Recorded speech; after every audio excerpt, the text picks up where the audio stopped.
Hello, welcome to Bus Stops. Today we're going to talk about a bus stop. Today we are going to talk about, not a bus stop, rather, a picture taken at a bus stop.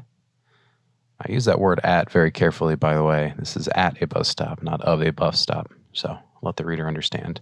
This is the picture we'll discuss. This photo, as you may well imagine, was taken in the throes of spring, the most exuberant and ostentatious displays of spring. We talked earlier about obviously the bushes are the most obvious display of spring, but I wanted to talk again about these trees. So I've made a little bit of hay out of the fact that trees at the end of summer, the middle of summer, have kind of a tired appearance. These trees most certainly do not. Rather, they look very fresh, very almost neon green. And I do believe this photo has been edited, so I probably brought that effect forward a little bit. One of the ways that I can tell that this photo is edited is because the relationship between the blueness of the sky and the yellow greenness of the trees is a little bit more sharp and vivid than it typically ever is coming out of a Canon camera. So that's just one thing I'm looking for. I think these oranges are probably a little bit oversaturated as well. So I would probably change a few things about this picture's edit, even though it is already has one pass of editing. So the bush is the star of this show, most clearly. You can see I don't even know what kind of bush this is. It almost looks like roses, but those blossoms look a little bit more papery than you would expect from a rose per se. It is a lovely bush, and that is obviously why I decided to take a picture of it. But yeah, a beautiful bush, obviously nice and foreground and centered. I think this is a pretty good composition too, to talk briefly about why I feel it is important to make this series in squares. I'll give you a few reasons. First off, a few years ago I made a series called Vexations, which had a lot of things going on in it. Uninteresting story short is that I photographed a shopping cart corral 840 times, and part of what I did in that was take a big mix of vertical and horizontal photos. And when I went to exhibit the work, I actually found that it was a distracting element in that many pictures to have a mix of horizontal and vertical, and I think I did even crop some down into squares. I just found that I created prints that were squares, so the paper itself was a square, and then the pictures were either horizontal or vertical within that square, but it had kind of the effect of too much chaos in a way that I didn't particularly care for. And so I figured if I would make another project like that, in which I had sort of a vast volume of images, it would be better to go ahead and just make those squares so that there was some consistency across the entire experience. And weirdly, I think that, actually it's not that weird, I think that squares create more visual uniformity in between themselves, even more than a kind of uniform set of either landscape or portrait-oriented images. Reason being, of course, just because a square is equal on both sides. And so it has a consistency within itself that is appealing. And even if you have, hundreds of landscape-oriented images or hundreds of vertical images, at the end of the day, those are dissimilar within themselves, just as the one dimension of the image is longer than the other. So a bit of a small reason there, but overall, I think the uniform consistency within the series was the probably biggest driving factor creating squares. I also like the compositional challenge of a square. I began photographing in square, I guess, when I was in high school.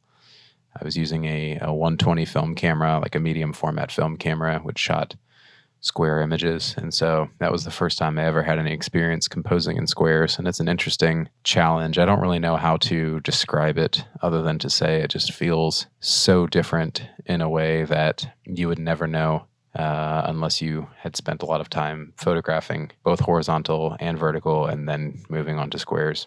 For many years, I photographed primarily vertically. I can't give you a good reason for that. There are hundreds of bad reasons. I don't know that there are hundreds of good reasons, but for hundreds of different reasons, I was attracted to the up and down, the portrait-oriented image. And then when I got to college, I think I started photographing a little bit more horizontally, kind of mixing in both. But then once I started doing more and more commercial photography, I found that the horizontal image was far and away the preferred orientation, and that both has has a mixture of, it's generally easier to hold your camera horizontally, but also I think for print, typically you are better, or you're more typically going to use a horizontal image. Not always, but I think designers tend to prefer horizontal images to start with. But nobody really asks for squares. And even like the Instagram in me, that would create a square crop for when I was managing like social media accounts.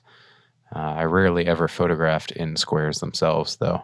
But the R5 has this beautiful feature where you can actually turn it to square, and then it will just black out the edges of the frame. And that's a big, big difference from like applying a crop after the image has been taken. Like the R5, the biggest advantage of an electronic viewfinder is that it allows you to see real time what the camera will see in exposure. That can be a crutch if you're not used to sort of pre-visualizing what the outcome will be. But frankly, when you've spent a lot of time doing that with your imagination, it can be nice to just sort of see what you're supposed to see, like whether that be exposure or crop or whatever. And so when you can actually compose with the black edges of the image non-existent, it's a beautiful experience to be able to see that, see the world in square, as it were, just like, frankly, it was when I was using a medium format twin lens reflex camera, where you would actually look down on the ground glass and see a square ground glass with the image in a square aspect behind it.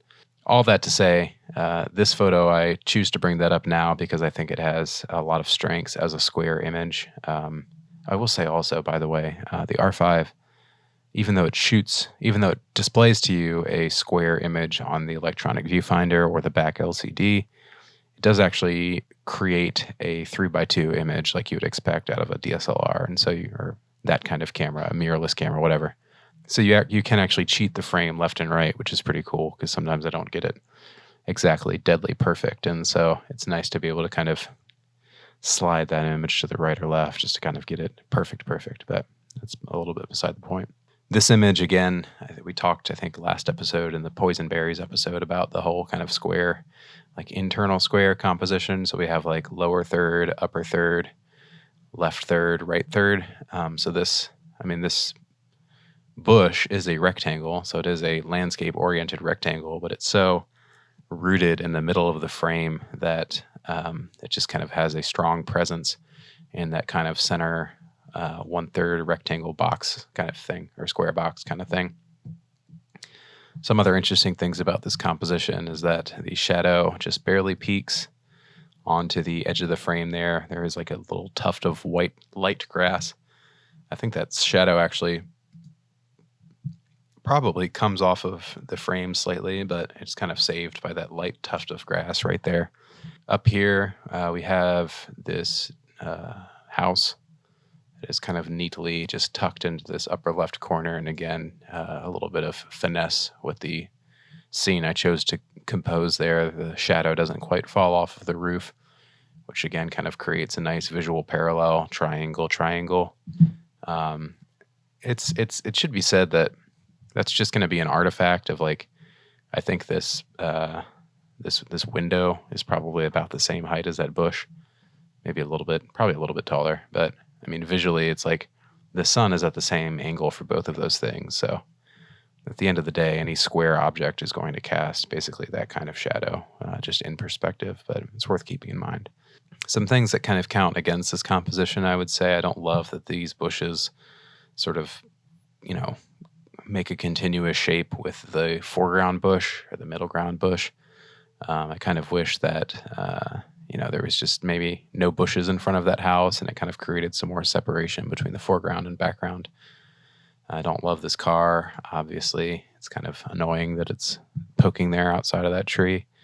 I would get rid of those trees right there. But I do love these grasses sort of framing up that sidewalk a little bit. And like, even though this is an empty quote-unquote sidewalk, just that shadow crossing across the center right there creates a little bit of a leading line. It also, interestingly, creates a different sort of inverted triangle relative to these triangles here. So there's a nice sort of crisscrossing diagonal view. Even this shadow of the fence right there creates a different sort of triangle right there. Just a lot of little fun things in this image. The little cap on the fence right there, the patch of green leaves that are poking out of the bush, this little buried, overgrown garden perimeter concrete thing right there. Just a lot of lovely little details. So I do love this image.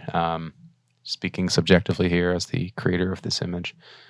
And also just the exuberance of spring is kind of hard to, I'll say, like when you're living through a spring, it hardly feels short, but in the grand scheme of things, it's just an explosion of color that lasts like a couple breaths of your life, and then it's gone until next year. And so every year that the season has gone by, I always feel like I wish I had photographed more. And even just random pictures like this, just pictures of a bush that is particularly beautiful. It's just, I mean, we're in the throes of winter right now as I record this, and there's just so much gray, lifeless sadness that like I can almost smell and experience the joy of when I made this image of just how stunningly beautiful the world is at every single moment during just the ripe and beautiful part of spring. So go out and take pictures, or at the very least, just look around and thank God for the beauty of spring whenever you get the chance. All right, that's Bus Stops. Bye-bye.